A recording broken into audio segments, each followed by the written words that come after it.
Enra minya kwenya ehwe press conference ne kakra but mantimi ahwe anwie because I was very embarrassed and very ashamed looking at Nema na ekoso. But ohwe the na ekoso na you could see a visibly shattered woman oye broken and clutching at straws. And some now all cannot be anywhere sabi obetimi anya nyansa bia wo. And for her as a chief justice, I'm for well respect for her and as a for no, they were all acting on. I say a grown woman acting on children's wisdom. Oh, Evan. So be a when but wisdom now all pretty no. I am cry wisdom. I am cry wisdom so there because near man and Augusta no you know. I say why suppose you know set Ghana for tetanus and nabasa. Mugabe.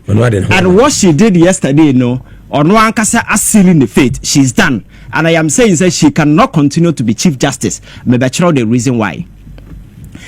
So near mana mamene and rana.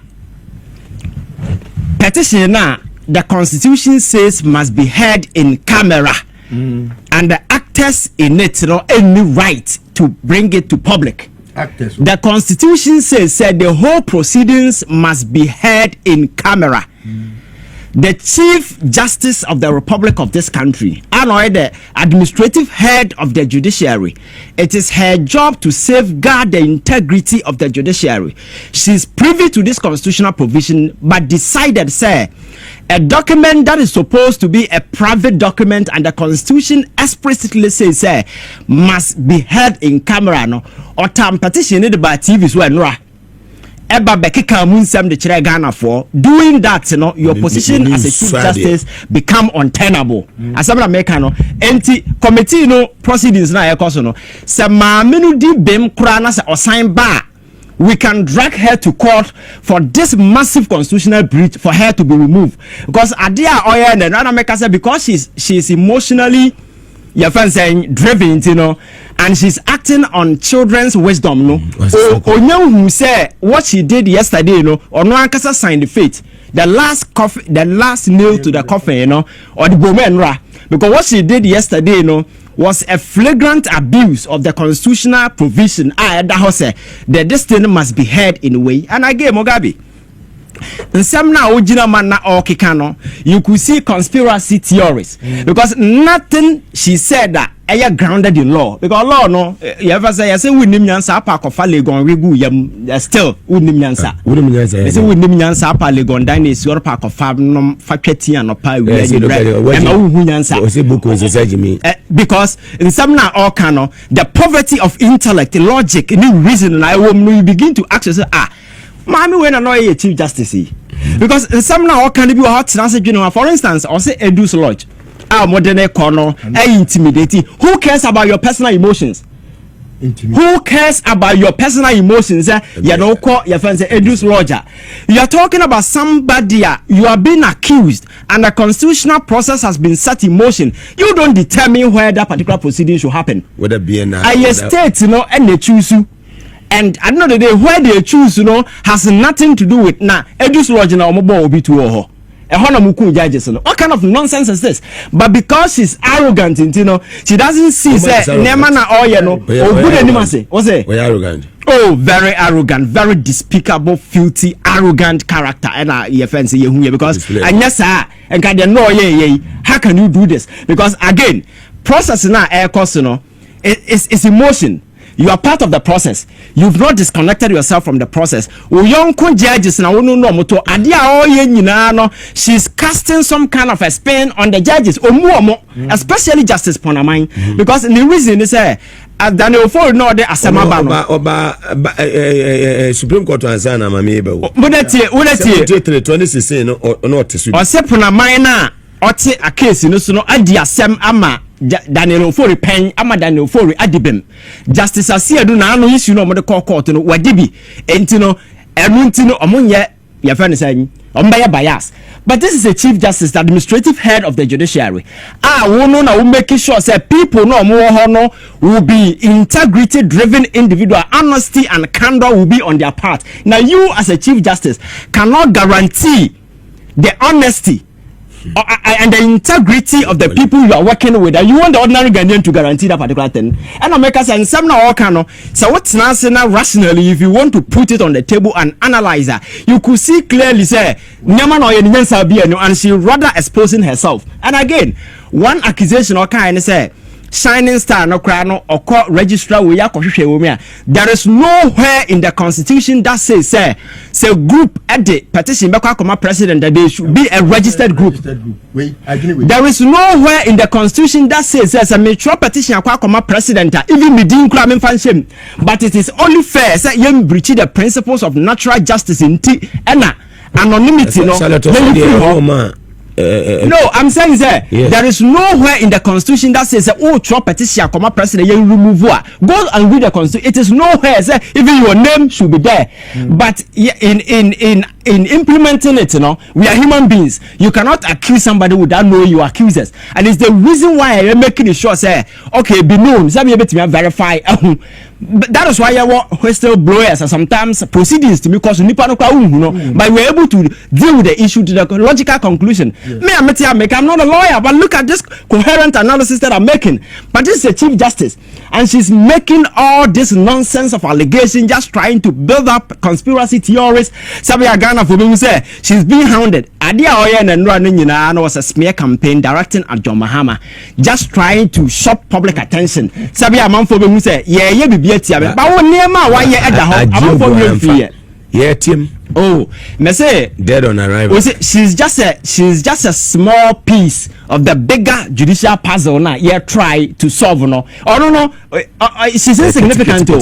Yes, she's insignificant. She's just a small piece of the larger puzzle. And Obia no, because the average Ghanaian now who call for sympathy, is concerned about the integrity of our judiciary. And for me, why I sit as a Ghanaian, in recent time when I look at the Supreme Court rulings, every Supreme Court, a market woman at Makola can look at it and say, there is no sense in the ruling. For instance, how can you tell me it's a birth certificate and yet your friend is saying primary document, but travel document are your passport. If you are not traveling, you don't need a passport. Travel documents in your private passport. How can you be sensible as a judge and make this particular ruling? These are things that my mom for lose trust and confidence in the judiciary. And again, my man Ankasani doing. And she's talking about your friends integrity. Yantiana AKUFO-ADDO appointee Obi a failed parliamentary candidate of the MPP in the person of George Jau. I'm on a panel so issue no buy go issue no buy no. Your friend is saying sorry. LWC concerned about Chief Justice Kachira and say proceeding na e koso no any political issue. I'm asking her say proceeding na e koso ene no. Is it a political issue? Because Daniel Ford is not a politician. Police in India or this should look any politician. Shining Star any politician. So what is a problem? And again, when you be defending it to say a former attorney general, I'm MPP for any idea. Oh, then I said I don't know whom that Mogabi. Mamin San can send back control. One of the some no me no one. And some no kind of see Shining Star no or person come make Gina I have say or mama to one almost say another sound beba. Okay, say we know kind say like she want to put them and ask them questions, they are not ready. Court by force. Now I would have 2020 elections na call Chachu Chikata wanted your first Jay Manson to come and testify.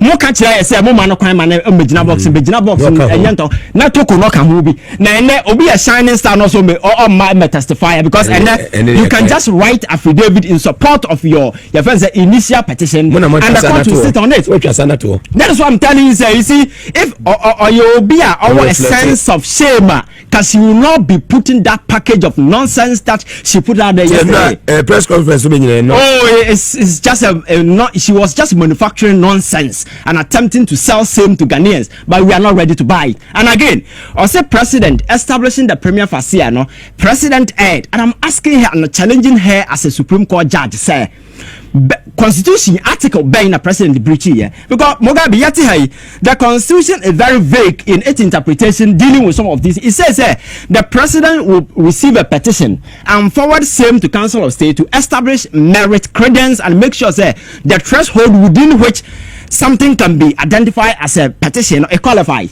President J and all forwarded the same to Council of State. Mamen Kanka say, there is no single constitutional procedure be a certain emotional regularizing how prima facie should be established. All that we know is the president receive a petition for it to Council of State. That has always been the process. Yet the any probably a president I the same process. You have the gut to come to the public space and say you are being handed for the and nobody even wanted to resign. At this point, we want to get to the bottom of this particular matter. And again, also President assign a warrant of way on Tiasia. You see, this woman is a joke. Mugabe tie, my time tie. So, constitution, you know, it's quite clear. We don't need to go to law school and say what I say. Constitution is say Council of State established the premier facie, which means credence has been established. And the next line, I say you set up a committee.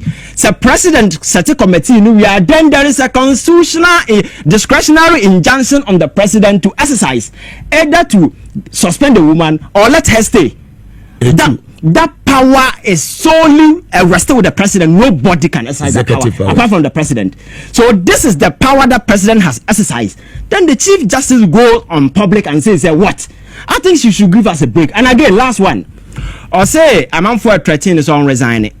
Now will be our chief justice will be threatening press conference. Why didn't you go to the police? Fantastic. So you see, I think that what she did was an attention shopping stunt, something or try to blackmail the president. But trust me, John Mahama a mistake now of falling for some of these things. Now now or instead woman where pressure so I think that is bigger than the one who paying because Ghanaians are more say yen sanitize your judiciary. You don't change or no more fighting for. But I want the judiciary to be sanitized, and for me that is what we are looking out for.